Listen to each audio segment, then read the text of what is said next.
Hello friends, welcome in my channel. और हम NCERT का आज जो है हमारा प्रागैतिहासिक शैल चित्रों का जो है सेकंड पार्ट शुरू कर रहे हैं। ठीक है, जहाँ से हमने कल ख़त्म किया था आज हम फिर से वहाँ से स्टार्ट कर रहे हैं। तो देखिए, उत्तर पाषाण पूरा पाषाण युग, ठीक है, इसके बारे में हम पढ़ेंगे। तो देखिए इसमें क्या क्या हुआ था कि उत्तर पूरा पाषाण युग में चित्र हरी और गहरी लाल रंग की रेखाओं से बना हुआ था। इसमें से कुछ छड़ी जैसी पतली मानव आकृति जैसे छड़ी होती है, ठीक है, लेकिन अधिकांश चित्र बड़े बड़े जानवरों जैसे भैंसे, हाथी, बाघों, गैंडों और सुअरों के थे। ठीक है, कुछ चित्र धवन चित्र यानी कि वॉश पेंटिंग है, लेकिन इसमें से देखिए अधिकांश चित्र जो है वो ज्यामितीय आकृतियों से भरे हुए हैं। ऐसे चित्रों के शिकारियों से कोई संबंध नहीं दिखाया गया है ना। और हरे चित्र नृतक और लाल चित्र शिकारियों के हैं। देखिए चित्रों से जो है मतलब कलर से पहचान जाते हैं वो लोग, ठीक है। अब देखिए बात करते हैं मध्य पाषाण युग के बारे में। तो देखिए दूसरी कलाविद यानी कि मध्य पाषाण युग के चित्रों की संख्या सबसे अधिक है। इस अवधि के दौरान विषयों की संख्या कई गुना बढ़ गई, मगर चित्रों का आकार छोटा हो गया। शिकारों के दृश्य की प्रमुखता मिल गई। शिकार के दृश्य में लोगों को समूह बनाकर कांटेदार भाले, नोकदार डंडे, तीर कमान लेकर जानवरों का शिकार करते हुए दिखाया गया। कुछ चित्रों में आदि मानव को जाल फंदे लेकर या गड्ढे आदि खोदकर जानवरों को पकड़ने की कोशिश करते हुए दिखाया गया। शिकारियों को साधारण कपड़े और गहने पहने हुए चित्रित किया गया है। ठीक है, पुराने जमाने के लोगों को ना गहने वहने पहनने का बहुत शौक रहता था। कुछ चित्रों में मनुष्य को सुंदर कपड़ों से सजा हुआ और कुछ में मुखौटे पहने हुए दर्शाया गया है। कुछ चित्रों में हाथी, जंगली सांड, बाघ, शेर, सुअर, बारहसिंह, हिरन, तेंदुआ, चीता, गैंडा, मछली, मेंढक, छिपकली, गिलहरी, ठीक है, जैसे छोटे छोटे जानवरों को और पक्षियों को भी चित्रित किया गया है। मध्य पाषाण काल में कलाकार जानवरों को चित्रित करना अधिक पसंद करते थे, जो मध्य पाषाण काल की हम जब बात कर रहे हैं तो, ठीक है।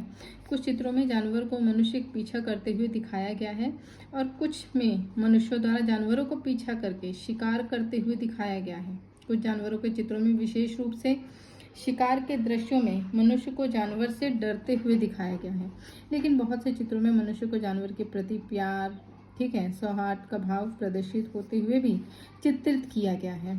तथा कुछ ऐसे भी चित्र हैं जिनको प्रमुख रूप से जानवर ही उकेरा गया है। अब देखिए, ये देखिए इसमें है क्या, ये जो है चित्र जो है हमें भीमबेटका से मिला है और इसमें तो सीधा पता चल रहा है इसमें सिर्फ एक जानवर का ही है और ये घोड़े का चित्र है, ठीक है। ये हमें भीमबेटका से तो ऐसे ही चित्र जो है हमें प्राप्त हुए हैं, ठीक है ना।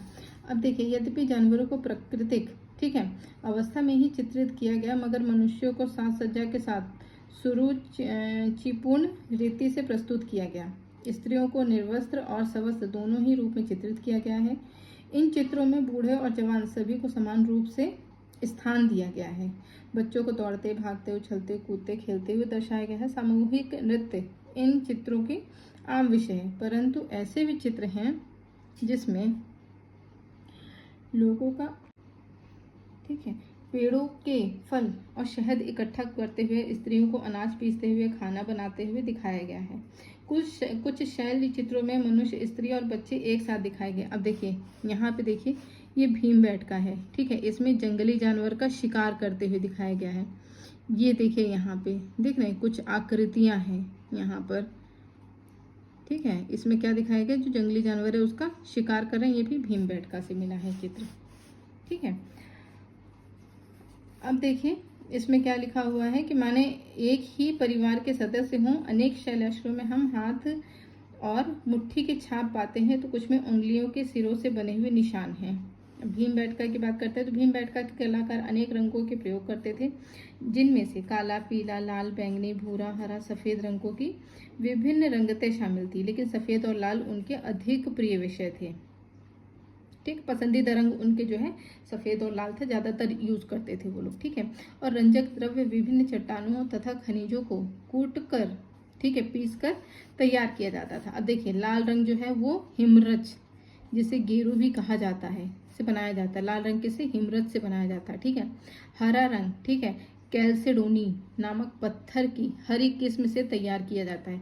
ये थोड़ा सा इंपॉर्टेंट है, इसको आप कहीं पे लिख लीजिए ताकि आपको याद रहे कि लाल रंग जो है वो हिमरच से और हरा रंग जो है, ठीक है, वो कैल्सेडोनी नामक पत्थर के हरे किस्म से तैयार किया जाता है तथा सफ़ेद रंग संभवतः चूना पत्थर से बनाया जाता था। रंग बनाने के लिए पहले खनिज के चट्टानों को टुकड़ों को पीस पीस कर पाउडर जैसे बना लिया जाता था। ठीक है, फिर उसमें कुछ पानी और गाढ़ा या चिपचिपा पदार्थ जैसे कि जानवरों की चर्बी या पेड़ों से निकला गया गोंद, ठीक है, या राल मिला लिया जाता था। इस प्रकार रंग तैयार हो जाने के बाद उसको पेड़ों की पतली रेशेदार टहनियों से बने ब्रश का प्रयोग करते हुए चित्र आदि बनाए जाते थे। टहनियाँ होती थी, उसको जो है आगे से पूंछ देते थे तो वो क्या बन जाता था, ब्रश बन जाता था। आश्चर्य की बात यह है कि हजारों साल पहले, ठीक है, बनाए गए इन चित्रों के रंग हवा पानी की मार को झेलने के बाद भी आज बरकरार है। यह समझा जाता है कि ये रंग अब तक इसलिए अक्षुण्ण रहे क्योंकि चट्टान की सतह पर जो ऑक्साइड मौजूद थे, ठीक है, उनके साथ इन रंगों की रासायनिक प्रतिक्रिया ने इन्हें स्थायी बना दिया। ठीक है, यहाँ कलाकारों ने अपने चित्र इन शैलाश्रों की सतह, दीवारों, भीतरी छत पर बनाए हैं। कुछ चित्र तो ऐसी गुफाएं या शैलाश्र से मिले हैं जहाँ लोग रहते थे, लेकिन चित्र कुछ ऐसी जगह से भी मिले हैं जहाँ शायद लोग कभी रहे भी नहीं होंगे। संभवतः इन स्थानों का कोई धार्मिक महत्व रहा होगा। ठीक है, शैलाश्रों में पाए गए कुछ अत्यंत सुंदर चित्र बहुत ऊंचे स्थान पर शैलाश्रय की छत के पास बने हुए। प्रश्न उठता है कि आदिकालीन मानव ने चट्टानों में ऐसे असुविधाजनक स्थानों पर ये चित्र कैसे बनाए होंगे। शायद ये चित्र बहुत दूर से लोगों के ध्यान को आकर्षित करने के लिए ऊंचाई पर बनाए गए थे। अब देखिए क्या है कि ये चित्र हालांकि बहुत पुराने जमाने के हैं, पर इनमें चित्रात्मक गुणों एवं विशेषताओं की कोई कमी नहीं है। कार्य करने की प्रतिकूल परिस्थिति, औजारों तथा सामग्री आदि की कमी होते हुए भी इन चित्रों में तात्कालीन पर्यावरण के सामान्य दृश्य, ठीक है, आकर्षक रूप से प्रस्तुत किया गया है, जिससे ऐसा प्रतीत होता है कि उस समय लोग बहुत साहसी थे और अपने जीवन का आनंद ले रहे थे। पशुओं को तो वास्तविकता से भी अधिक तगड़ा और रौबदार दिखाया गया है। यह भी प्रतीत होता है कि आदिकालीन कलाकारों में कहानी, ठीक है, कहने सुनने की गहरी रुचि थी। इन चित्रों में बड़े ही नाटकीय रूप से मनुष्य और जानवरों को स्वयं को जीवित रखने के लिए संघर्षता दिखाया गया है। एक दृश्य में कुछ लोगों को, अब ये देखिए, एक ये चित्र है, ठीक है, ये मध्य पाषाण युग के चित्रों में शिकार के दृश्य बहुलता से पाए जाते हैं। ठीक है, ये ऐसा ही एक दृश्य जिसमें लोगों को एक समूह भैंसे को मारते हुए दिखाया गया है। ठीक है, अब ये देखिए भैंसा कहाँ है इसमें, कहीं तो मेरे ख्याल से ये भैंसा है। ठीक है, ये तीर भाला ले करके सब जो है मार रहे हैं इसको। ठीक है, कुछ घायल व्यक्ति इधर उधर पड़े दर्शाए गए हैं। ये चित्र अंकन की कला की श्रेष्ठता को प्रदर्शित करता है। ठीक है, अब देखिए दूसरा दृश्य क्या है। ये देखिए नृत्य का दृश्य, तो सीधा पता चल रहा है, हाथ में हाथ डाल करके ये ढोलक बजा रहे हैं। ये यहाँ पे, ये लोग यहाँ पे ऐसे सामूहिक नृत्य कहते हैं इसको। ठीक है, इसमें देखिए लिखा हुआ है कि इस दृश्य में एक दूसरे का हाथ पकड़कर नृत्य, ठीक है, करती हुई आकृतियां दिखाई गई है। वस्तुतः यह एक ऐसा विषय है जिसके बार बार दोहराया गया है। नृत्य का यह दृश्य हमें उत्तराखंड के, ठीक है, लखुडियास के पाषाण दृश्य की याद दिलाता है। अब देखिए जंगली सांड का शिकार करते हुए दिखाया गया है और इस प्रक्रिया के दौरान कुछ लोग घायल इधर उधर पड़े हैं। एक अन्य दृश्य में एक जानवर की मौत से पीड़ा से तड़पते हुए और शिकारियों की खुशी से उसे चारों ओर नाचते हुए दिखाया गया है। ठीक है, ऐसे चित्रों से यह प्रकट होता है कि मनुष्य में जानवरों पर अधिकार रखने का भाव पैदा हो गया था।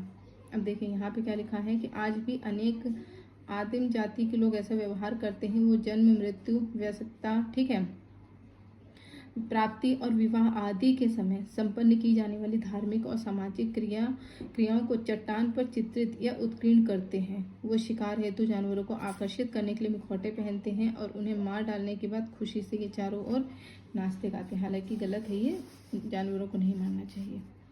एक दिलचस्प बात यह है कि शैल कला के अनेक स्थलों पर, ठीक है, अक्सर नए चित्र पुराने चित्रों पर बनाए गए हैं। भीमबेटका के कुछ स्थानों पर चित्रों की 20 परतें तक है, सोचिए, ठीक है, जो एक दूसरे पर बनाए गए हैं। यह प्रश्न उठता है कि कलाकार एक ही स्थान पर बार बार चित्र क्यों बनाते थे। इसका एक कारण ये भी हो सकता है कि जब किसी कलाकार को अपनी रचना पसंद नहीं आती थी तो वह उस पर अपनी दूसरी रचना चित्रित कर लेता था। दूसरा कारण ये भी हो सकता है कि वो चित्र और स्थान पवित्र या विशिष्ट माने जाते थे और उन पर कलाकार बार बार चित्र बनाते थे। यह भी संभव है कि भिन्न भिन्न पीढ़ियों के लोगों ने भिन्न भिन्न समय पर एक ही क्षेत्र में चित्र बनाए हैं।